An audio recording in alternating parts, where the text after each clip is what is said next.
Salut à toutes et à tous. Question. Avez-vous déjà imaginé pouvoir devenir invisible? Je suis là, je ne suis plus là. Je suis là, je ne suis plus là. Je suis là, je ne suis plus là.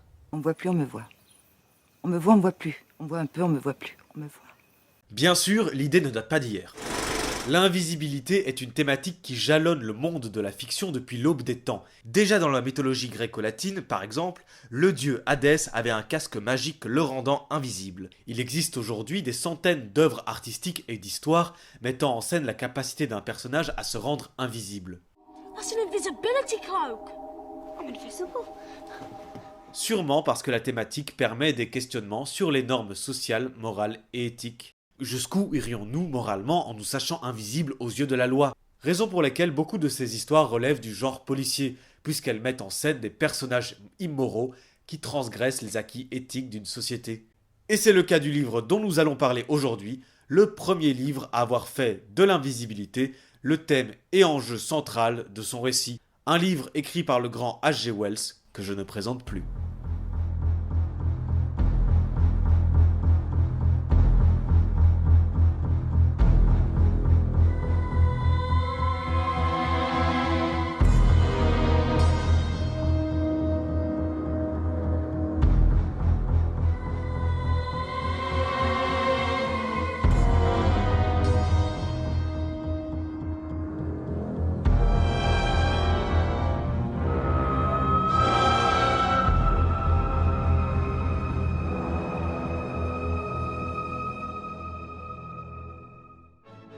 Écrite en 1897 et se déroulant à plus ou moins la même époque, l'histoire de l'homme invisible raconte les péripéties d'un scientifique fou ayant trouvé le moyen de se rendre invisible. Étant devenu de par sa qualité un classique de la littérature de science-fiction, le livre a enflammé les esprits dès sa sortie et encore aujourd'hui, beaucoup d'artistes s'en sont inspirés, notamment pour ce qui est du cinéma. Il y a 21 films qui adaptent partiellement ou non l'histoire ou le concept de ce bouquin. C'est immense! Et c'est peu dire, à titre de comparaison, La machine à explorer le temps, du même auteur, n'a été adaptée que 3 fois au cinéma. 21 films donc, et quelques séries, dont une belge, Wormnit, produite par la RTBF en 2020. Une année justement dans laquelle sort le film Invisible Man des studios Universal. Un excellent prétexte pour moi pour vous parler des monstres Universal. Pas très longtemps, je vous le promets, 2 minutes montre en main. Dès 1923, les studios Universal produisent une série de films mettant en valeur des monstres en tout genre. Le monstre de Frankenstein, le loup-garou, la créature du lac noir, Dracula, la momie et plein d'autres. Les monstres de Universal, les Universal Monsters, composés de 90 films de 1923 à 1960. Tous ces vieux films d'horreur à succès ont eu un impact culturel immense chez le grand public, et un impact financier tout aussi immense pour Universal. Raison pour laquelle les studios essayèrent de redémarrer la machine à fric à 2 reprises ces dernières années en faisant des remakes de leurs vieux films. Une première fois avec une série de films initiée en 1999, avec l'excellent La momie de Stephen Sommers, un de mes films d'aventure préférés et succès mondial. Le retour de la momie, bancal mais tout aussi rentable. Van Helsing, un film à la créativité sans limite mais assez laborieux et qui marqua le public en mal, puisque Van Helsing fut un désastre au box-office. Et La momie 3, une réussite commerciale mais une catastrophe publique et critique. Dès lors, l'espoir de continuer ce redémarrage des Universal Monsters se perd dans une suite de films Roi Scorpion de plus en plus nanardesques. Oh, you touch my tra-la-la. C'était raté, mais qu'à cela ne tienne, une seconde tentative de redémarrage est initiée en 2017. Un film qui devait être le premier d'un univers partagé, le Dark Universe. Également appelé Dark Universe, également appelé l'univers sombre. Une franchise Monster Cinematic Universe, comme Marvel avec les super-héros, mais cette fois-ci pour les films d'horreur Universal. Notons qu'à la base, le premier film à faire partie du Dark Universe devait être le mal-aimé Dracula Untold en 2014. Mais suite à une réception critique désastreuse, que je comprends pas vraiment, et malgré que le film ait remboursé 3 fois son budget, les décisionnaires du studio décidèrent de retirer Dracula Untold du Dark Universe pour faire de La momie, oui, encore, de 2017, le premier film de cette franchise, et c'est loupé. Le film est bien sorti en salle, mais fut un échec public et critique total. Et un échec financier. De peu, mais suffisamment pour que soit annulée la suite du Dark Universe qui ne comportera du coup que cet unique film. Les Universal Monsters, c'est donc ça. un pan important du cinéma d'horreur et du cinéma tout court qui donna naissance à plusieurs icônes de la culture générale occidentale et dont les tentatives de le faire renaître à l'aube du XXIe siècle échouèrent lamentablement. Raison pour laquelle, en 2019, les studios Universal annoncent que tous les futurs films sur leurs personnages d'horreur se concentreraient sur des histoires autonomes, évitant ainsi l'interconnectivité. Autrement dit, maintenant quand un film sera un échec, aucun univers partagé n'en sera impacté, chaque film étant autonome, chaque film étant indépendant, ne s'inscrivant donc pas dans une histoire complète avec plusieurs films, spin-off et autres. Et un an après cette déclaration, un film sort en salle, après 14 ans de développement laborieux. Je m'explique. Depuis 2006, un film était en développement pour figurer tour à tour dans chacun des deux redémarrages avant qu'il ne se casse la gueule.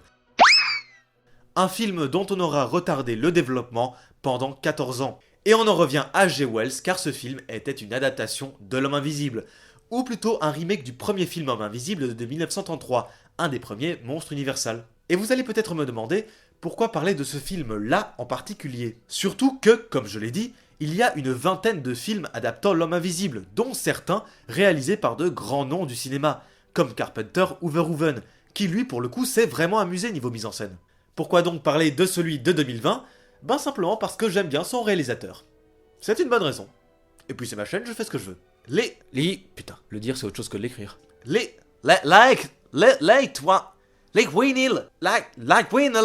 Whannell. Lee Whannell est scénariste, acteur et réalisateur. Il a notamment écrit les 3 premiers Saw, les 4 premiers Insidious, et vous remarquerez que sa carrière est marquée par une amitié et collaboration avec le réalisateur James Wan. Lee Whannell fait partie de ces auteurs de films d'horreur que j'adore. Lee Whannell et James Wan, c'est un duo qui fait des merveilles dans le cinéma d'horreur. Insidious, dont il est à l'origine, est sûrement ma saga de films d'horreur préférée. Lee Whannell, c'est un mec cool à l'origine de plein de projets. Et pour en revenir au sujet du jour, il est à la fois scénariste et réalisateur du film Invisible Man sorti en 2020. Maintenant, que raconte le film ? Cecilia, interprétée par Elizabeth Moss, s'échappe de de la maison de son compagnon, Adrian Griffin, un riche ingénieur en optique qui n'est pas très sympa. Échappant à la relation toxique que lui impose Adrian, Cecilia se réfugie chez un ami. Elle se cache aux yeux du monde quand, coup de théâtre, Adrian se suicide. Il est mort. Sauf que Cecilia n'y croit pas une seconde. Quoi ? Elle pense qu'il a simulé sa mort et qu'il a réussi à trouver un moyen de la harceler au quotidien sans qu'il ne se fasse jamais remarquer. Elle sent une présence l'espionnée dans son quotidien et est gagnée par la paranoïa, terrifiée à l'idée que Adrian ait réussi à se rendre invisible. Je ne vous en dis pas plus pour l'instant, mais là on sent déjà un film assez particulier, un film qui prend la défense des femmes victimes de relations abusives. Il avait sur absolument tout un contrôle total, il était... Un choix de thématique pertinent quand on prend en compte le fait que H.G. Wells était un militant féministe convaincu. Il te quoi ? Il te frappait ? Un film qui prend le pari de traiter de la situation psychologique d'un personnage vivant une situation très dure et malheureusement bien réaliste. Un parti pris assez inattendu quand on s'attend simplement à un petit film d'horreur divertissant comme le sont d'habitude les Universal Monsters. Là, nous sommes plutôt dans la veine d'un thriller psychologique. Ce qui a d'ailleurs pas mal été reproché au film, certaines critiques l'accusant de n'être qu'une partie de cache-cache sur grand écran. Trouvé. Et en même temps, c'est un peu le principe d'un film traitant d'un homme pouvant se rendre invisible. Il se cache. Et la mise en scène de cette partie de cache-cache est très soignée. Le réalisateur trouvant toujours un angle de caméra pour cadrer l'espace de sorte à ce qu'on pense que quelque chose se cache. Ce qui nous rapproche du personnage de Cecilia qui est constamment aux aguets d'une menace qui pourrait surgir de nulle part. Une mise en scène pertinente épousant le point de vue du personnage principal dont on est censé ressentir l'angoisse. Et ce film, bien qu'ayant reçu un accueil critique mitigé, a été un énorme succès. Le film a été produit avec un budget absolument dérisoire d'à peine 7 millions de dollars. Oui, bon, dans l'absolu, c'est beaucoup. Mais pour un blockbuster hollywoodien, c'est rien. Et avec à peine 7 millions de dollars de budget, il en rapporta 130 millions à l'international. Ce qui est pas mal, hein, on va pas se le mentir. 7 millions, plus que 7 millions.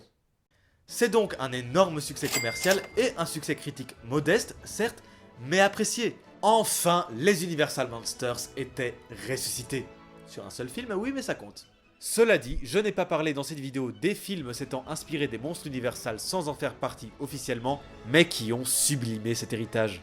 Et évidemment, là, je pense à Guillermo del Toro, qui a fait et continue à faire d'excellents films de monstres reconnus et au succès mérité. Oui, j'aime beaucoup del Toro. Donc, même si les bons films de monstres au cinéma n'ont jamais réellement disparu, chez Universal, il aura fallu attendre L'Homme Invisible. Comme quoi, pas besoin d'un univers partagé façon Marvel pour faire de bons films. Ça paraît évident un peu. Lee, can we be expecting a crossover with any other Universal monsters like Dracula, Werewolf, Wolfman, anybody? No, I mean, I really just saw this as a standalone film. You know, I didn't see it as part of any larger cinematic universe. I wanted to make a film with a beginning, middle and an end. Selon moi, le meilleur film Universal Monsters depuis La Momie de Steven Sommers. Bref, un film que je recommande. À ceci près que l'histoire n'est absolument pas celle du livre. Merde. Il est vrai que je n'ai pas beaucoup parlé de Wells dans cette vidéo, le film se vendant avant tout comme un Universal Monster. Mais si on prend en considération le livre qui servit de base au film de 1933, qui servit lui-même de base au film de 2020, effectivement, le film n'a strictement rien à voir avec ce qu'il est censé adapter. Rien à voir avec le film de 1933, et donc rien à voir avec le livre de Wells. Et ce n'est pas genre non, mais les films Harry Potter n'ont rien à voir avec les livres. Hein. Harry Potter a les yeux verts dans les livres et les a bleus dans les films. Rien à voir. Non. Là, il n'y a vraiment aucun lien avec le livre de base, si ce n'est 2 points communs que j'ai trouvés, à savoir le concept même d'un homme pouvant se rendre invisible, ce qui est littéralement le titre du bouquin, et le fait que cet homme s'appelle Griffin. C'est tout. Tout le reste n'est que pure invention de Lee Whannell. Sauf que je ne lui en tiendrai pas rigueur pour le coup. Je m'explique. Personnellement, j'ai un problème avec le livre. C'est que sa première moitié s'articule autour du mystère d'un homme couvert de bandages qui débarque dans un village soupçonneux et envieux de connaître son mystère. Pourquoi a-t-il des bandages? Que cache-t-il? Quel est son secret? Quel est son mystère? Sauf que... il n'y a pas de mystère. On a lu le titre. On sait pourquoi le mec cache son corps, il est invisible. Heureusement, Wells n'a pas réitéré l'erreur lorsqu'il a publié L'île du docteur Moreau, un titre qui ne dévoile rien du mystère présenté dans le livre.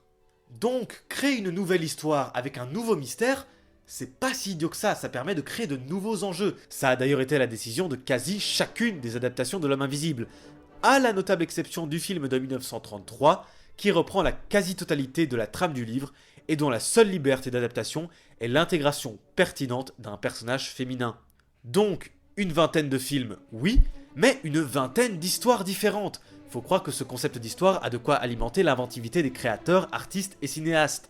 Ce qui n'est pas pour me déplaire, je dois vous l'avouer. Mais du coup, une question s'impose. Le film de 2020 fut créé pour être un remake de L'Homme Invisible de 1933, qui lui-même était une adaptation de L'Homme Invisible de H.G. Wells. Mais à part une référence dans le nom d'un personnage et le principe de base présenté dans le livre, il n'y a rien qui vienne du livre. D'où ma question, jusqu'où une adaptation peut-elle prendre des libertés avec son matériau d'origine, tout en restant une adaptation? Petit effort d'imagination. Imaginez une réalité alternative où le même film se serait appelé La Menace Invisible, au lieu de L'Homme Invisible, tout en étant strictement le même film. On n'aurait pas dit que le film était une adaptation, on aurait juste dit que Lee Whannell s'était inspiré de Wells, comme quoi la notion même d'adaptation est ambiguë. À ce stade, la question n'est pas de savoir si le film est une bonne ou une mauvaise adaptation du livre, la question est de savoir si c'est oui ou non une adaptation. Selon moi, ce n'est pas une bonne adaptation, parce que ce n'est pas une adaptation tout court. À tel point d'ailleurs que H.G. Wells n'est même pas mentionné dans le générique de fin. Même La Guerre des Mondes de Spielberg conservait une trame narrative similaire à celle du livre d'origine. L'Homme Invisible, lui, n'est que l'aboutissement du projet de Lee Whannell, avec en vedette Elisabeth Moss, dont l'interprétation constitue un grand intérêt du film. Actrice bien connue des amateurs de la série La Servante écarlate, et pour l'anecdote, elle est scientologue. Personne n'est parfait. Bien que le film n'ait rien à voir avec l'œuvre de H.G. Wells, le film est suffisamment bon pour que je n'ai ni envie ni besoin de répondre à la question de savoir s'il est ou non une bonne adaptation. Finalement, peut-être que la meilleure adaptation du livre de Wells, c'est L'Homme Invisible originel, celui de 1933, l'un des meilleurs Universal Monsters selon moi. Rappelons que le film de 2020 est censé en être le remake. Et ce film-là, je le recommande aussi, peut-être même plus. C'est un classique du cinéma d'horreur, c'est un des meilleurs films Universal Monsters, c'est une assez bonne adaptation de H.G. Wells, et en plus, il a des effets spéciaux absolument dingues pour l'époque. Non mais regardez-moi ça, c'est génial! Non mais sans deck, imaginez devoir invisibiliser complètement quelqu'un sans avoir recours aux ordinateurs. Ben ce film l'a fait, c'est génial! En même temps, ils avaient pas le choix, on était en 33. Pour conclure, je vous recommande malgré tout le livre de H.G. Wells parce que c'est un classique de la littérature, je vous recommande le film de 1933 parce que c'est un classique du cinéma d'horreur, et je vous recommande la filmographie de Leigh Whannell parce que ses films sont cool. J'en ai fini pour aujourd'hui, ne partez pas! J'en ai fini pour aujourd'hui, j'en ai fini avec H.G. Wells d'ailleurs, je vais commencer à un peu varier les plaisirs à partir de maintenant, je vous invite à liker, à vous abonner, à m'offrir un verre et à partager cette vidéo. Je sais que les films dont je parle pour l'instant relèvent un peu d'un public de niche, mais vous avez d'office un pote fan de SF à qui ma vidéo pourrait parler, surtout que pour une fois elle ne dure pas une demi-heure. Sur ce, je vous dis à très bientôt, et vous ne me voyez plus.